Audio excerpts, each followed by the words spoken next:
All right, so far we have covered the following rules. The rules for the derivative of a constant function. We've talked about how that's 0. The rules for the derivative of a linear function. We've talked about how that's just the slope. And then you learn how to do the rules, the derivative for all power functions. Today we're going to talk about what if the function is a quotient, so it has a denominator, or what if the function is a product, so it looks like a FOIL problem. Then how do I take the derivative of that? So those are our 2 takeaways for the rest of today. So we're going to start with the product rule.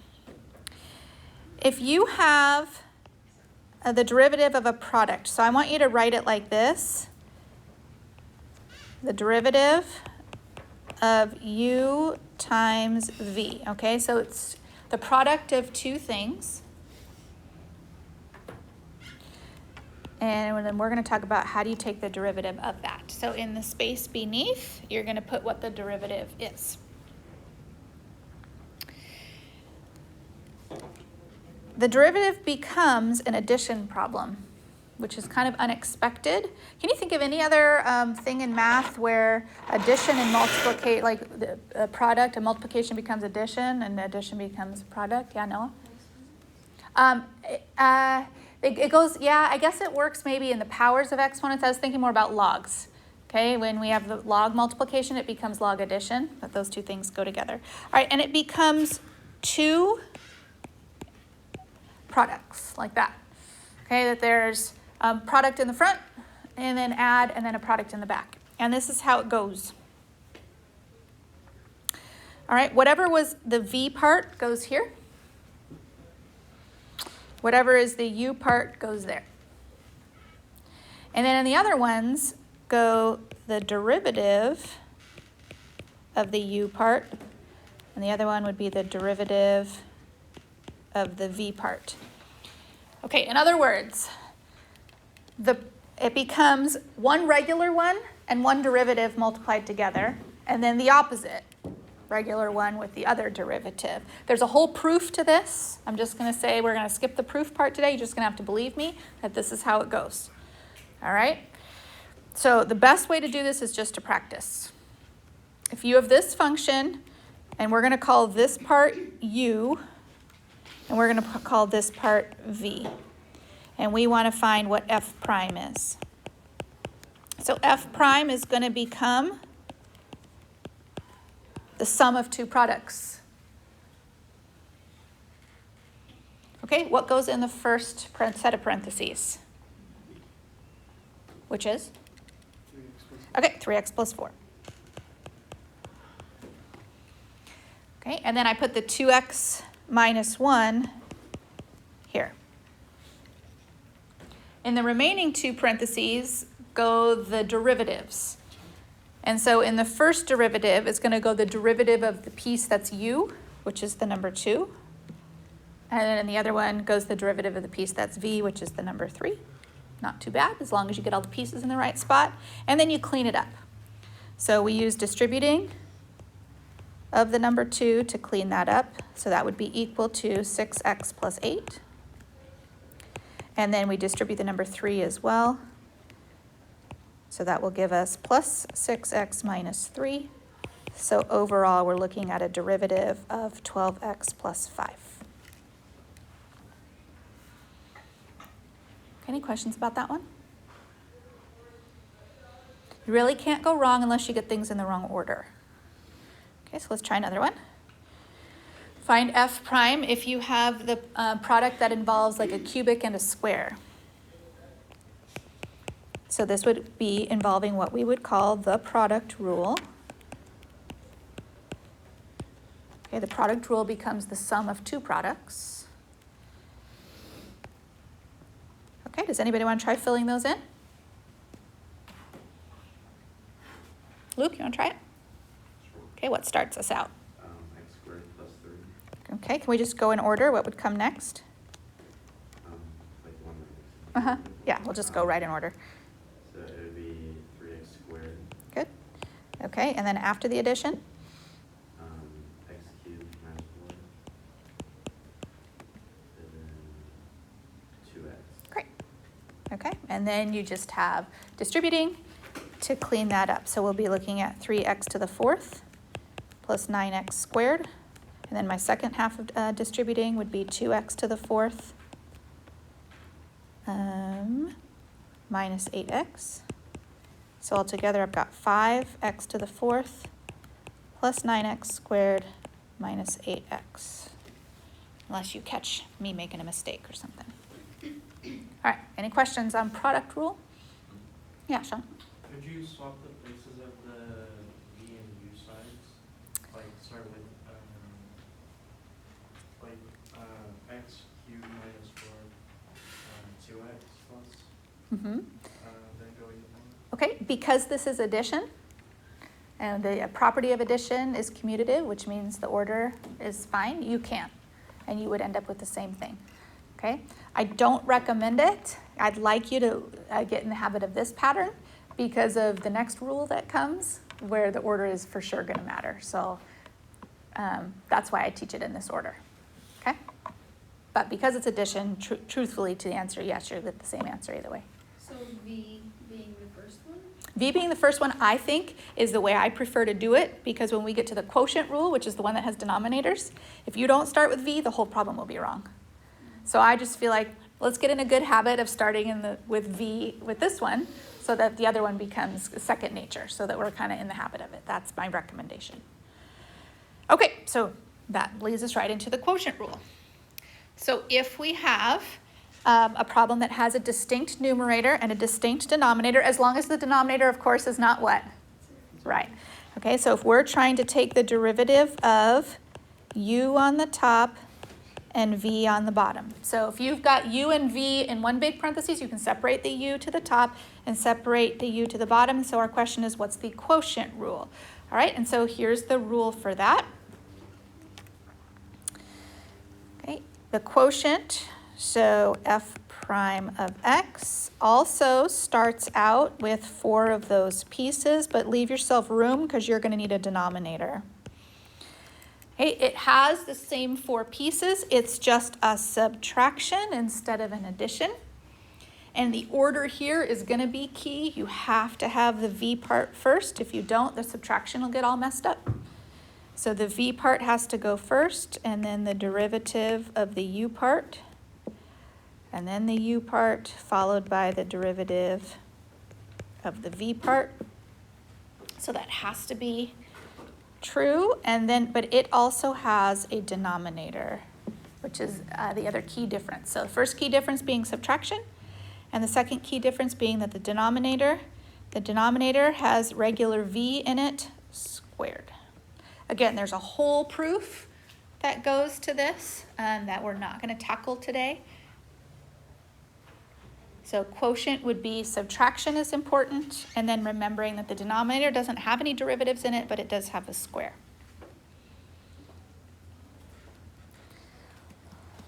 So I put this in here if you want to highlight it or something. Since the order is important in subtraction, it's so important to set up the numerator of the quotient rule correctly. So then we just go to practicing that.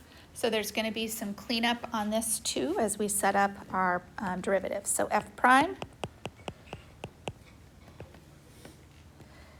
okay, just setting it up.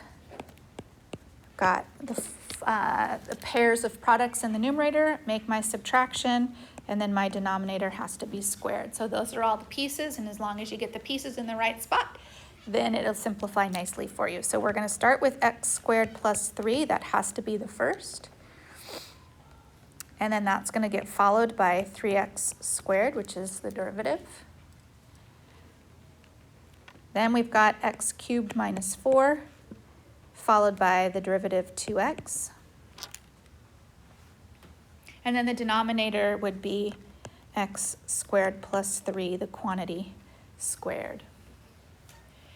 In terms of simplifying, you only have to simplify the numerator. You don't have to FOIL out the denominator to a long expression. You only have to simplify the numerator. So we'll use distributing. But when we distribute, not only are we distributing the 2x, but we're also distributing the negative as well. to that term. So we got to be careful about how we do our distributing. So we're going to start with 9x to the 4th. 3x to the 4th. And then 9x squared. And then this negative is going to distribute along with the positive 2x. So I'm going to have a negative 2x to the 3rd because I distributed both the 2x and the negative, and then I will have a positive 8x. As you can imagine, that's where the most common mistake happens, is getting that positive. Yeah? Is it not 2x to the 4th? 2x to the 4th. Thank you. Good catch. All right, and then denominator, you don't have to worry about cleaning up the denominator. You're welcome to leave that as x squared plus 3 quantity squared. So simplified, I'm going to have x to the 4th plus 9x squared plus 8x divided by a denominator of x squared plus 3 quantity squared. Okay, any questions about the the quotient rule? So you can anticipate that your mistakes would be not putting them in the right order and maybe not remembering to distribute the negative. Yeah, Carla? Why don't you have to like simplify the denominator? That's a good question. Can you hold off one slide and I'll show you the next thing? Yeah. Okay, Andre? Nope. Okay, all right. All right, find the locations of horizontal and vertical tangents for this thing. Okay, so Tyler, you were right about having something to do with horizontal tangents. Okay. If something is horizontal, what's its slope value? Okay, 0. If something is vertical, what's its slope value? Let's get away from infinity. How about 1 over 0, which is, okay, but 1 over 0 is going to be better. In fact, I'm going to say for 0, let's say 0 over 1, and the other one will say 1 over infinity. Trust me, that'll be better if you can think of it that way.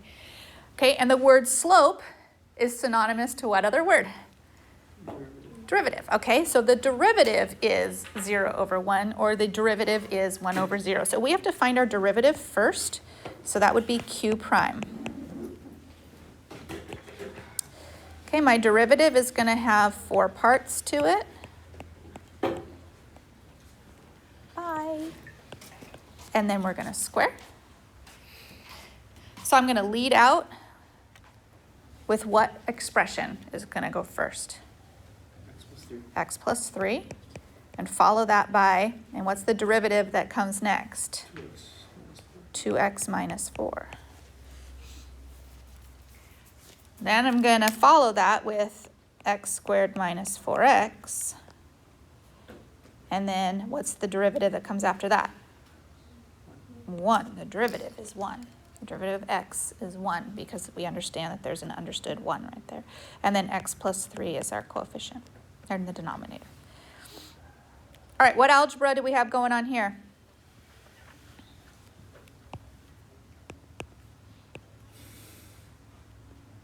I got x plus 3. Good job, Tyler. FOIL. Okay, we want to take x plus 3 and 2x minus 4 and FOIL it. So that gives me 2x squared minus 4x plus 6x minus 12. In the second bit, I only have the number 1, but I also have the negative that I want to distribute. So that will give me negative x squared plus 4x, and my denominator is still x plus 3 quantity squared. So we want to clean all this up. So looking at all those common terms, I'm going to have x squared being the lead term, and then it looks like I'm going to have 6x, and then I'm going to have minus 12. And then my denominator is going to be x plus 3 quantity squared. Okay, that is the derivative. And derivative being synonymous with what word? Slope. And we want to find where the slope is equal to 0 over 1. That means I'll have a horizontal tangent looking like this. And I also want to find when the slope is equal to 1 over 0, which means the slope might have a vertical tangent. So I take that derivative, and I'm going to do the math both times. I'm going to take this one, and I'm going to set it equal to, now some people just set it equal to 0. But I usually find if we do 0 over 1, all of a sudden people's brains kick into gear and they're like, oh, I know what to do. Okay, as soon as you put, why does our brains work that way? I don't know, mine does. As soon as I put the over 1, I go, oh, cross multiply. And so we cross multiply. Here's where the algebra is going to take off on us. So we'll have x squared plus 6x minus 12. That's equal to 0, which is going to need the quadratic formula because it doesn't factor nicely. We'll save that for another day, but you would need it. Okay, we also want to take the same problem and set it equal to 1 over 0, which also is cross multiply. And when we cross multiply there, we get x plus 3 squared equals 0, which now, Carla, I can finally answer your question. It's a lot easier if I had, since I didn't FOIL it out, I left it like that, it's a lot easier to solve that problem because it's already factored. And so the answer to that, I don't need the quadratic formula for. The answer to that is x equals negative 3, and x equals negative 3 has a vertical tangent because it came from setting equal to 1 over 0. The quadratic formula we would need to find our horizontal, which we're not going to finish right now. Okay, our last one, the only other way you might see things is problems like this. This is kind of a unique way for them to check if you know how to do product and quotient rules. They give you all these numbers right here, and I feel like those are numbers meant to distract you.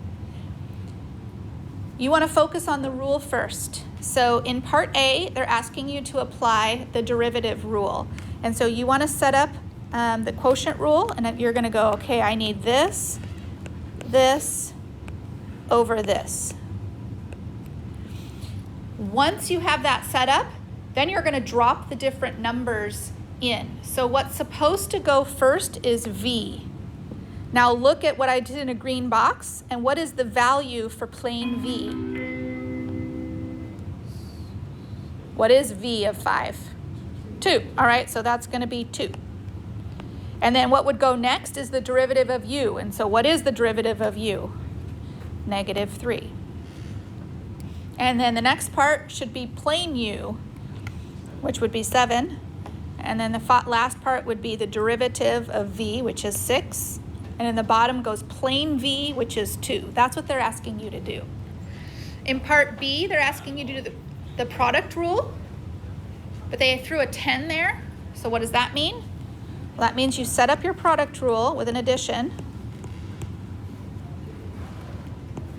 and all of that is prefaced by the number 10 as a constant. The whole thing for the product rule. And then you drop your numbers in. And the numbers are 2, negative 3, 7, and 6, just like before. But do the rule first, and then drop the values in.